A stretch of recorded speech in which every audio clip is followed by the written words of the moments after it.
Alter your own clothes and save a bundle. Here's how.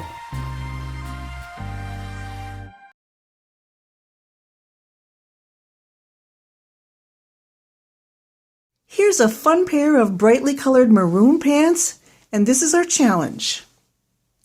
The challenge is that we need to take the waist in, and how we're going to do that is through the back seam here.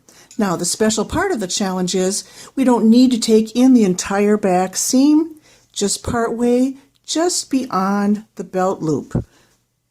First, let's get that belt loop off. So take your ripper and get it off however it is that you need to get it off. Almost released that belt loop. There she goes. Next, we'll need to figure out how we're going to reduce this waistband. We're going to have to make a seam here. It won't matter because it will be nicely covered up by the belt loop by the time we're finished. By the way, you're going to want to remove the tags in back too, because that's where the seam is going to occur, front and back.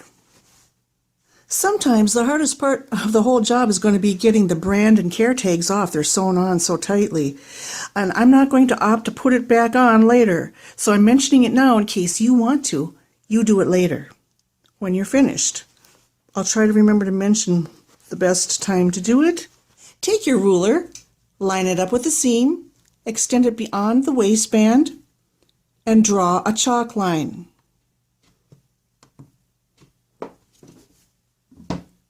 That's going to be your new seam in the waistband.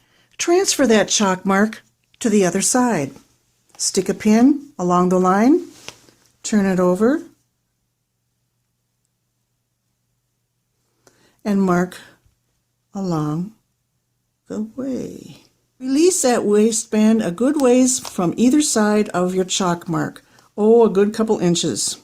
That seems kind of far, but you'll be glad when you go to put the waistband on later that you had enough room to move. Okay, see how we've got the waistband nicely detached. This will allow for the amount that we need to take it in and then some, so that we have room to maneuver in here.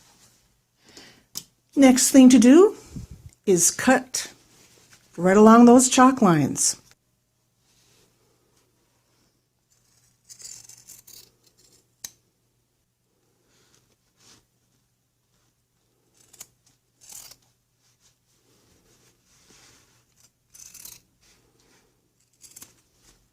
Free up the seam that we're going to work with from any stitching, especially up here.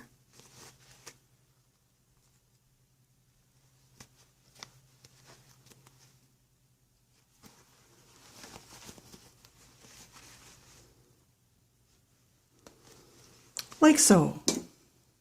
Next, we'll actually take this seam in.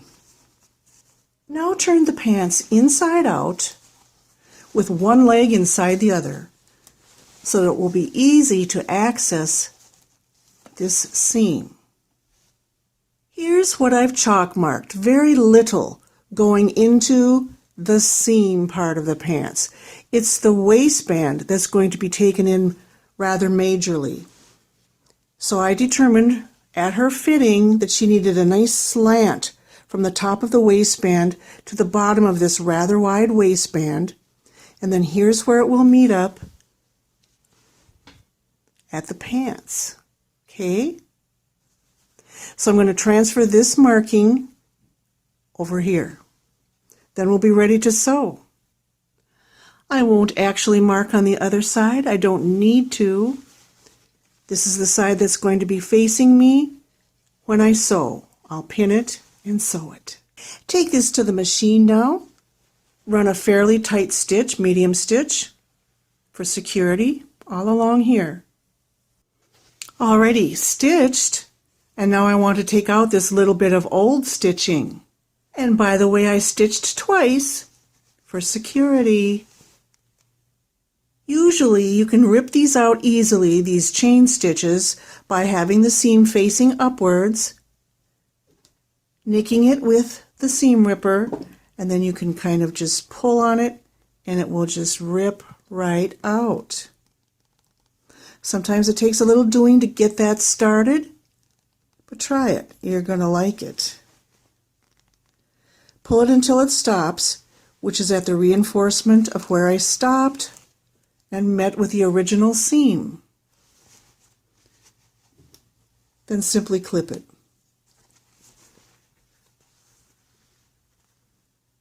Pick it out from the other side, and because they double stitched, I need to get this one going too. Let's see if I can do it for you. Yay! It just went right away, cooperated beautifully. This is a good time to point out that naturally, if more needed to be taken in the butt area, you would have, of course, chalked a line that went deeper and more fully down towards the curve of the crotch.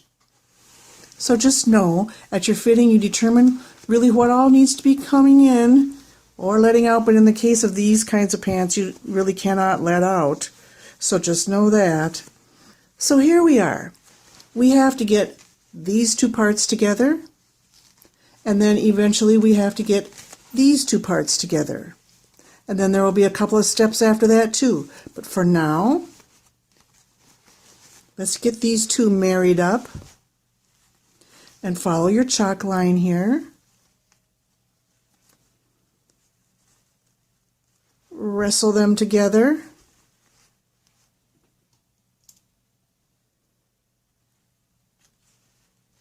Pin and stitch. Get it under the machine and stitch. After that, we'll take and wrestle these two together. Once I've transferred the chalk mark from this one over to here, that steep slant, and pin those together and stitch those together.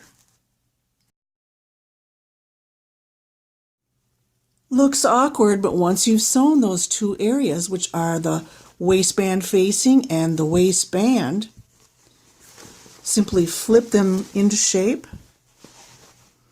and you're going to see how that's going to match up very nicely. We're not quite there yet. Here's what's next. Next, you're going to want to trim the excess bulk. So trim down to about 1/4 inch on both the facing and the waistband. Now, nicely trimmed, the next thing would be to connect up at the top, the very top of the waistband. Then we'll address getting the bottom part of the waistband onto the pants. Definitely tight quarters here doing this part, but flip it wrong side out. And I like to work with the facing side facing me. Now, I don't care about these little plastic things sticking off, so I might just cut those off, but spread those narrow seam allowances now. Match them up and pin them. The goal is to match these two seams that you made up now as nicely as possible. So back to inside out, you're pinned up, right?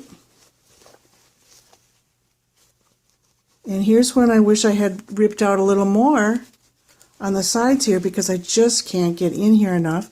So that's what I'm going to do. I'm going to rip back on each side a little further. Sometimes you just have to do a bunch of ripping of innocent areas in order to access the problem areas, and then you have to get back and restitch the innocent areas too.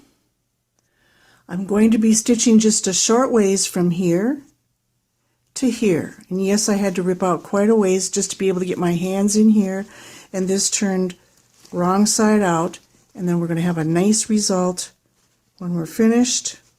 And it turned out great. And here's why there's no puckering. When you work with the facing side facing you, you can see where to start and stop better than if you were on the other side. Why?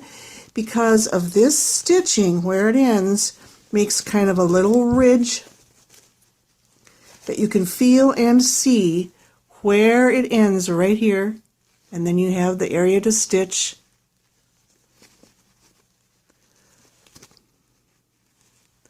over here to where you can kind of see it ridges a little differently. Now, if you don't see what I'm talking about, it's okay. It takes experience. But some of you might see that as that great clue that I look for, where to start and where to stop. Now I'll run some stitching right along here to match up with the stitching from originally, and that keeps the seam nicely down. Now all that remains is getting the waistband onto the pants and then the waistband facing onto the pants. I believe I want to work with the waistband side facing me. I'm going to match up these two seams. I didn't really steam press this little bit open like I would have with a bigger seam had we gone deeper into the butt. Grab a pin, match these up. This is how it's looking this time around. I did not have to feel for a ridge like I was trying to describe before. It all feels the same.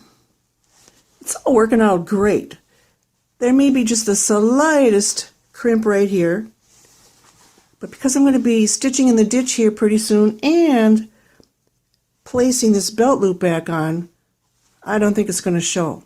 Oh, also, before we do the next step, this is where if you want to put the care tag and the brand tag back on, do it now. Stick them on there evenly, sew them on. Stitching in the ditch is just that. It's all about stitching right in the ditch where the waistband meets the pants. All that remains is getting the belt loop on. And I'm just going to top stitch it on into place at the top and bottom. All finished then, and it's going to look so smooth over her backside. Good job!